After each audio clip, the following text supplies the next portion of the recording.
High was Samarnath. So market வந்து இன்றைக்கி செம்ம குத்தாட்டம். இன்ட்ராடே லோவில் இருந்து இன்ட்ராடே ஹை பார்த்தோன்னாக்கா கிட்டத்தட்ட வந்து 400 பாயிண்ட் வந்து செம்மையாக வந்து ஆடி இருக்கு. இது வந்து ஓரளவு கொஞ்சம் ஒரு கம்பேக் அப்படின்ற மாதிரி ஒரு எழுச்சி அப்படின்ற மாதிரி எடுத்துக்கலாம். பட் இது வந்து உண்மையான எழுச்சி இங்கேருந்து மேலே திரும்பிடுமானாக்கா அது ஒரு பெரிய கேள்விக்குறியாக தான் இருக்குது. காரணம் என்னன்னாக்கா நேற்று வந்து யூஎஸ் மார்க்கெட் வந்து செம்ம போடு போட்டிருக்காங்க.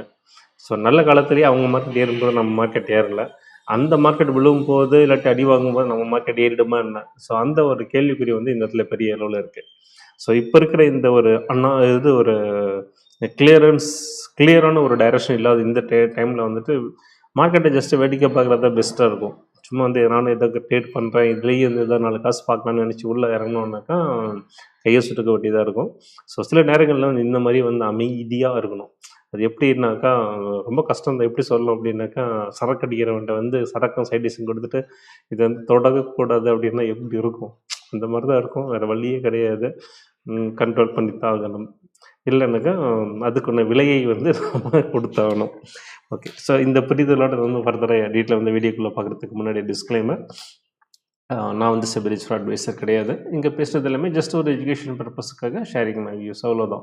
எப்பவுமே ஒரு நல்ல ஒரு ட்ரேடர் இன்வெஸ்டர்ஸ் அப்படின்னாக்கா அவங்களுடைய ஓன் ஸ்டடி அனாலிசிஸ் பண்ணி ஓன் டெசிஷன் எடுக்கிறது தான் புத்திசாலித்தனமாக இருக்கும்.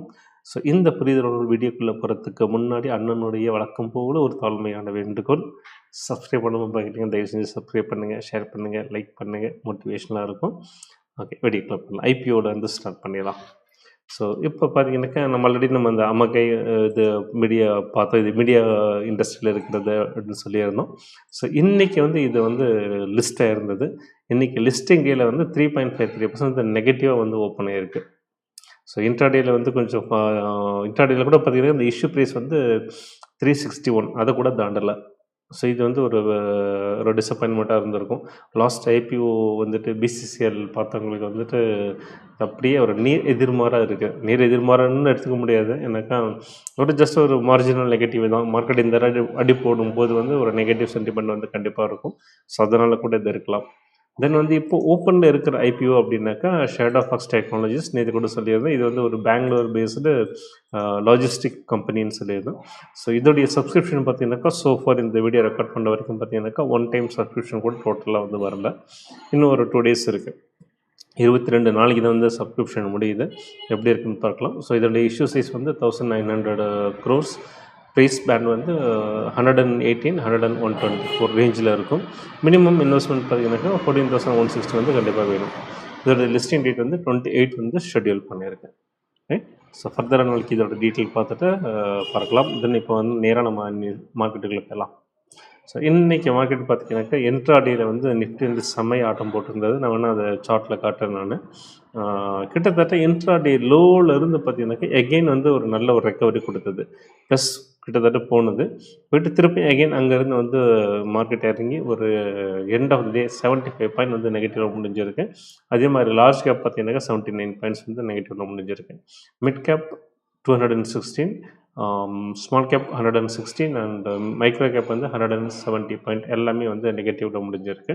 இன்றைக்கும் பார்த்தீங்கன்னாக்கா நேற்று வந்து விக்ஸ் வந்து ஒரு 7% ஏறி இருந்தது. இன்றைக்கும் விக்ஸ் வந்து 7%, 7.27% வந்து ஏறி இருக்குது. 13.67 வந்து முடிஞ்சிருக்கு. ஸோ ஃபியர் வந்து இன்னும் மவுண்ட் ஆயிருக்கு அப்படின்னு சொல்லணும். ஃபியர் வந்து குறையலை. ஸோ இது வந்து இதுவும் வந்து நம்ம தெளிவாக உணர்த்தக்கூடிய விஷயம்தான். ரைட். ஸோ இங்கே பார்த்தீங்கன்னாக்கா இங்கே வந்து நிஃப்டி கொடுத்த ஒரு ரெக்கவரி வந்து நம்ம மைக்ரோ கேப்லையும் சரி ஸ்மால் கேப்லையும் பார்க்க முடியல. ஸோ அது நமக்கு எல்லாருக்கும் தெரிஞ்ச ஒரு ரகசியம்தான். என்னென்னாக்கா நம்ம நிஃப்டியில் இருக்க அந்த டாப் 5 வச்சு வந்து ஒரு பொம்பலாட்டம் ஆடலாம். ஸோ அந்த கூத்து தான் வந்து இங்கே நடந்ததாக வந்து நான் பார்க்குறேன். பட் இது வந்து ஒரு உண்மையான ஒரு கம்பேக் அப்படின்னாக்கா அந்த மாதிரி எடுத்துக்க முடியாது. ரைட். அதே மாதிரி செக்டோரல் வைஸ் அப்படின்னு பார்க்கும்போது இன்றைக்கி வந்து ரொம்ப மோசமாக பெர்ஃபார்ம் பண்ணதுனாக்கா கன்சியூமர் டியூரபிள் 1.66% வந்து மைனஸில் போயிருக்கு. அதே மாதிரி பேங்க் வந்து -1.02, பிஎஸ்சி பேங்க் -1.01 நெகட்டிவில் போயிருக்கு. பாசிட்டிவாக போனது வந்து மெட்டல் வந்து 0.57. ஸோ இதெல்லாம் ஒரு பெரிய பாசிட்டிவ் நம்ம எடுத்துக்க முடியாது. ஆயில் அண்ட் கேஸ், எனர்ஜி இந்த 3 மட்டும் கொஞ்சம் ஃப்ளாட், நியர் ஃப்ளாட் அப்படின்னு சொல்லலாம், க்ரீனில் முடிஞ்சிருக்கு. ஸோ ஓவராலாக பார்க்கும்போது வந்து சென்டிமெண்ட் வந்து ஸ்டில் வந்து கொஞ்சம் நெகட்டிவாக தான் இருக்குது. ரொம்ப ரொம்ப உஷாராக இருக்க வேண்டிய தருணம். நம்ம சார்ட்டுக்குள்ளே போயிடலாம். ஸோ நிஃப்டி பார்த்தீங்கன்னாக்கா இன்ட்ராடேயில் வந்து எந்த அளவுக்கு வந்துருப்பாரு, கிட்டத்தட்ட வந்து 29,930 வரை வந்தது. அங்கேருந்து நல்ல ஒரு ரெக்கவரி கொடுத்து கிட்டத்தட்ட வந்து 25,300 வரை நியர்லி 400 பாயிண்ட் வந்து போயிட்டு எகெயின் வந்து முடிஞ்சிருக்கு. ஸோ கிட்டத்தட்ட வந்து ஒரு டோஜி ஃபார்மேஷன் மாதிரி இது இருக்குது. பட் ஜென்ரலி ஒரு டோஜி வந்து ஒரு பாட்டம் அவுட்டில் வந்து திருப்பி எகெயின் மேலே போகும்னு சொல்லுவாங்க. எனக்கு இன்னும் அந்த மாதிரி தெரியல. மேபி வந்து ஒரு மேலே போனால் கூட வந்து எகெயின் வந்து கீழே வரதுக்கு வாய்ப்புகள் நிறைய இருக்குது. 24,600 வந்து கொஞ்சம் நல்ல ஒரு பெரிய ஸ்ட்ராங் சப்போர்ட்டாக நெக்ஸ்ட் நம்ம எதிர்பார்க்கலாம். இல்லைனாக்கா 24,400 பிரேக் பண்ணி ஒரு டெசிசிவாக பிரேக் பண்ணாலும் ஒழிய எகெயின் வந்து நம்ம வந்து ஃபர்தராக மேலே போகுன்றது நம்ம எடுத்துக்க முடியாது. தென் பேங்க் நிஃப்டி பொறுத்த வரைக்கும் இது வந்து இப்போ மதில் மேல் பூனை இங்கிட்டா அங்கிட்டா அப்படின்ற மாதிரி இருக்குது. கிட்டத்தட்ட 58,850 வந்து மார்க்கெட் முடிஞ்சிருக்கு.